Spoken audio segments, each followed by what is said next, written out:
150 বছরেরও বেশি সময় ধরে যা চলে আসছিল সেই কাগজ কলমের যুগ কিন্তু এবার শেষ। ভারতের জনগণনা প্রবেশ করতে চলেছে সম্পূর্ণ ডিজিটাল যুগে। চলুন আজ আমরা জেনে নেব ভারতের এই 16তম জনগণনা কিভাবে আমাদের জীবনকে প্রভাবিত করবে আর কিভাবেই বা আমরা এই ঐতিহাসিক প্রক্রিয়ার একটা অংশ হতে পারি।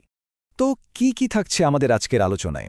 প্রথমে দেখব ভারতের এই ডিজিটাল গণনা কবে শুরু হচ্ছে, তারপর জানব এবারের নতুনটা ঠিক কি, এর দুটো ধাপের প্ল্যানটা কেমন, আর সবচেয়ে জরুরি কি করে আপনারা নিজেরাই অনলাইনে নিজেদের তথ্য জমা দিতে পারবেন।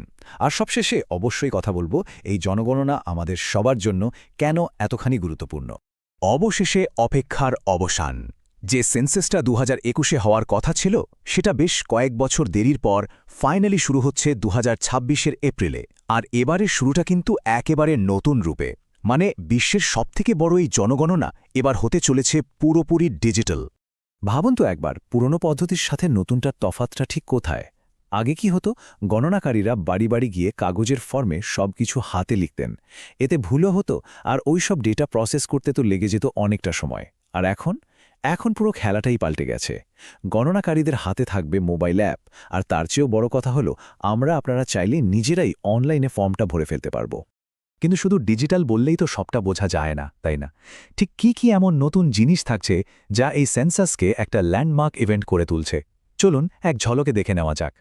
দেখুন, প্রথমত এটাই ভারতের ইতিহাসে প্রথম পুরোপুরি ডিজিটাল সেন্সাস। দ্বিতীয়ত সেলফ এনিউমারেশন পোর্টাল, মানে আপনি ঘরে বসেই নিজে তথ্য জমা দিতে পারবেন। তৃতীয়ত প্রত্যেকটা বাড়িকে জিও ট্যাগ করা হবে। ভাবুন, ম্যাপে প্রত্যেকটা বাড়ির পিন পয়েন্ট লোকেশন থাকবে। আর একটা খুব বড় ব্যাপার হলো, প্রায় 100 বছর পর, মানে সেই 1931 সালের পর এই প্রথম জাতিভিত্তিক ডেটাও সংগ্রহ করা হবে। আর হ্যাঁ, পুরো প্রক্রিয়াটা কিন্তু 16টা ভাষায় অ্যাভেলেবল থাকবে। এই যে বারবার বলছি সেলফ এনিউমারেশন, জিনিসটা আসলে কি? সোজা কথায় এটা একটা অনলাইন পোর্টাল। আপনার বাড়িতে সেন্সাসের লোক আসার আগেই আপনি নিজে থেকে আপনার পরিবারের সব তথ্য ওই পোর্টালে গিয়ে ভরে দিতে পারবেন। এটা কিন্তু বাধ্যতামূলক নয়, তবে ভীষণই সুবিধাজনক একটা অপশন। আচ্ছা, এত বড় একটা কাজ, এটা তো আর একদিনে হবে না। তাই পুরো সেন্সাসটাকে খুব সুন্দর করে দুটো ধাপে ভাগ করা হয়েছে। প্রথম ধাপ, যেটাকে বলা হচ্ছে হাউস লিস্টিং আর হাউজিং সেন্সাস, সেটা চলবে 2026-এর এপ্রিল থেকে সেপ্টেম্বর মাস পর্যন্ত। তবে হ্যাঁ, যেগুলো বরফে ঢাকা এলাকা সেখানে এই কাজটা শুরু হবে অক্টোবর থেকে। এরপর আসবে দ্বিতীয় ধাপ, অর্থাৎ জনসংখ্যা গণনা, যেটা হবে ফেব্রুয়ারি 2027-এ। আর সব ডেটার জন্য একটা রেফারেন্স ডেট ঠিক করা হয়েছে 1 মার্চ 2027, মানে ওই দিনের হিসেবেই ফাইনাল রিপোর্টটা তৈরি হবে। এখন প্রশ্ন হলো, এই প্রথম ধাপে ঠিক কি জানতে চাওয়া হবে? প্রথম ধাপে মোট 33টা প্রশ্ন থাকবে। যেমন ধরুন, আপনার বাড়িটা কি দিয়ে তৈরি, বাড়ির অবস্থা কেমন, নিজের বাড়ি নাকি ভাড়া, আবার বাড়িতে কি সুবিধা আছে, যেমন পানীয় জলের উৎস কি, বাথরুম আছে কিনা, রান্নার জন্য গ্যাস ব্যবহার হয় কিনা, এগুলো। শুধু তাই নয়, আজকের দিনে দাঁড়িয়ে টেকনোলজির ব্যবহারও তো একটা বড় মাপকাঠি। তাই ইন্টারনেট আছে কিনা, মোবাইল ল্যাপটপ আছে কিনা, এমনকি সাইকেল বা গাড়ি আছে কিনা, এই সব তথ্য কিন্তু নেওয়া হবে। চলুন এবার আসা যাক সবথেকে প্র্যাকটিক্যাল অংশে, মানে এই সেলফ এনিউমারেশন জিনিসটা আপনি নিজে কিভাবে করবেন। আসুন স্টেপ বাই স্টেপ পুরো গাইডটা দেখে নিই। প্রথমেই যেটা লাগবে সেটা হলো সরকারি পোর্টালের অ্যাড্রেসটা।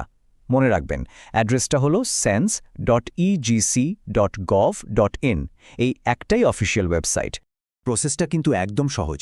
স্টেপ 1, পোর্টালে গিয়ে আপনার মোবাইল নম্বর দিন, একটা ওটিপি আসবে, সেটা দিয়ে লগইন করুন।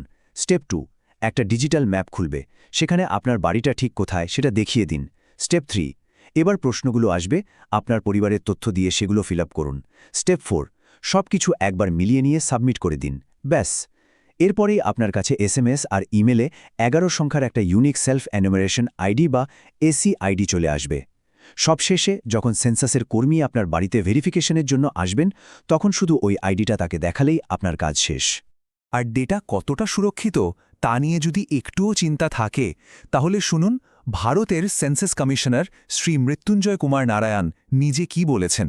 তিনি পরিষ্কার জানিয়েছেন, কোনো রকম ডকুমেন্টস লাগবে না, জনগণনার সময় নেওয়া ব্যক্তিগত তথ্য একদম গোপনীয়, এটা আরটিআই এর মাধ্যমে বা কোর্টে প্রমাণ হিসেবে বা অন্য কোনো সংস্থার সাথে শেয়ার করা যায় না।